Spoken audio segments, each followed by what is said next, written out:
WhiteRaw and deny that third base the entire game. He's not going to be able to get that explosion of Mutalisks quite as early, and Mutalisks do take significantly longer to kill Colossus.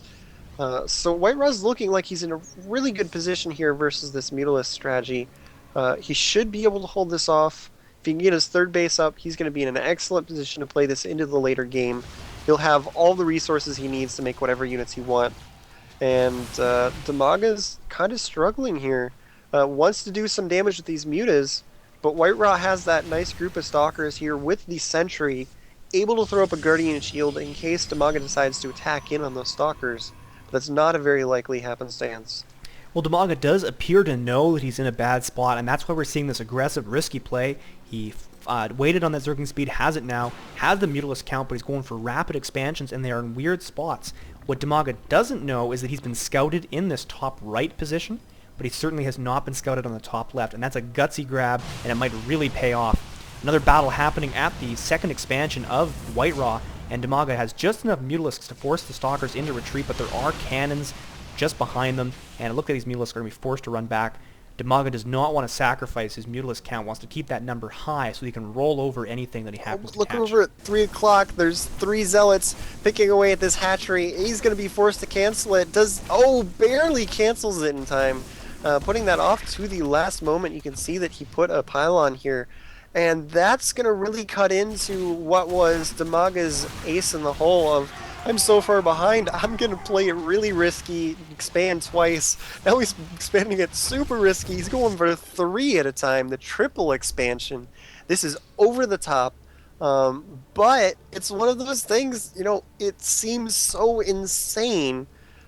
But if WhiteRaw doesn't scout all these hatcheries and he can get 2 of them up, he will be in a good position. He's probably at this 12 o'clock expansion. That's such a risky placement. He's probably just going to start mining gas there. Try and use the gas boost to get more meters. I don't know what's going on with WhiteRaw, but he has 1,000 gas, 500 minerals saved up. I don't even see a standing army. He's got a bunch of stalkers in defense. He's ready to repel any Mutalisks that come. But he's not getting ready to attack at all. He has, like I said, a ton of stalkers, but just 1 Colossus, and nothing else in production. Yeah, and his minerals just completely plummeted. He's just warping in stalkers, going for that Colossus range upgrade. Gonna make those much more effective. But, if you can get away with this base up here, and the others, get that boost in gas. If you look at WhiteRaw's vision, he has no idea about the other 2. So you can see he got that first gas up here at the 12 o'clock. He's mining just from that gas, like I said, try and get more and more mutas out. Working on getting the +2 weapons upgrade. If we look at the units tab, he's up to 24. Oh my god. How do you have that many Mutalisks, DimagaZ? You were in so much trouble early on. I don't know how he does this. But, WhiteRaw's now working on getting Templar Archives to get that storm out as well. There are enough Mutalisks where that's a straight up threat to the Colossus on their own. But the Colossus will help to shut down the Zerglings.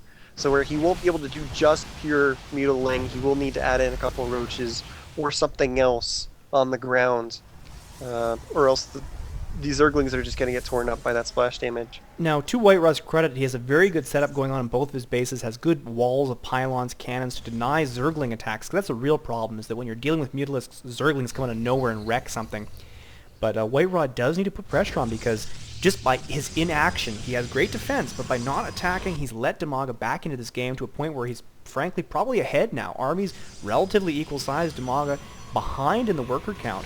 But this is a point from a previous game that we mentioned was he has 80 probes. You don't need that many probes. He's got too many probes. Look in the main. He's got Mutalisks flying around, empowering everything, hitting pylons left and right. He's got him down to only 2 food over cap. He can't really produce a whole lot at the moment. That was a nice little raid by the Mutalisks here. Didn't really lose that many. He managed to snipe 1 with that blink. But like you're saying, DimagaZ has caught back up here. If you look at the income tab, he's so far ahead in gas. He's over 1,000 income in gas. That's completely ridiculous at this point in the game. This much gas income is just going to let him make anything that he wants, which you don't want the Zerg player to have that freedom. Yeah, DimagaZ's going to have a tough time actually killing WhiteRaw, but WhiteRaP has nowhere to expand. If he grabs any 4th expansion, DimagaZ will kill it. If he defends that 4th expansion, DimagaZ will kill the main. So this is a very important attack for WhiteRaP. These spine crawlers are terrifying. Lings are coming into support, and when those Mutalisks fly over, they can just shred those Colossus if the Stalkers aren't in position. So DimagaZ is just biding his time. Here comes the flank. The Zerglings are engaging. The Archons are in position. They're going to catch those Mutalisks, but they go down so fast to focus the Mutalisk fire. Looks like they're all down now. Only Stalkers, but there's a lot of Stalkers. And it looks like DimagaZ is forced to retreat and regroup. Yeah, and those Archons, he stacked up right on top of them. It was painful. He did a lot of splash damage to those Archons. He's trying to fight this off with just the Mutalisks, but watch how quickly these Stalkers fall to the Mutalisks. He still has a good 20 Mutalisks. The count is falling. The Stalkers look like they're just barely holding off these Mutalisks. More Stalkers coming into support, but there's more Mutalisks flying in as it goes. Mutalisk count is down to 6. A couple of Zerglings try to run in, but they get cleaned up by the Colossus. WhiteRaP hit just about the last moment of timing that he had. If he'd waited any longer than that, the huge gas income from DimagaZ would have kicked in, and it would have been pretty much impossible for him to push. But he hit that timing to the second. Managed to get in there still with enough Stalkers to power down those Mutalisks. Look at the fact that he has a +3 weapons upgrade that helps so much versus those Mutalisks. WhiteRaP looked like he was in a lot of trouble, but he managed to pull it out anyway. As I said, the timing was perfect. The window was quickly closing, and he moved out. He needed Colossus to make the push. 3 is enough, and he had enough Stalkers to actually beat the Mutalisks. And that, like I said, that was close. It came down to the timing of reinforcements for a while there. And I think what really tilted the scales finally in favor was +3 attack. That is a lot of damage when coming from that many Stalkers, and that was able to do it. So WhiteRaP, or Duckload Raw, is up 1-0. DimagaZ almost pulled himself back into this game to win, but excellent timing by Duckload Raw. Probably not enough Mutalisks, that was probably part of it, and wins the game.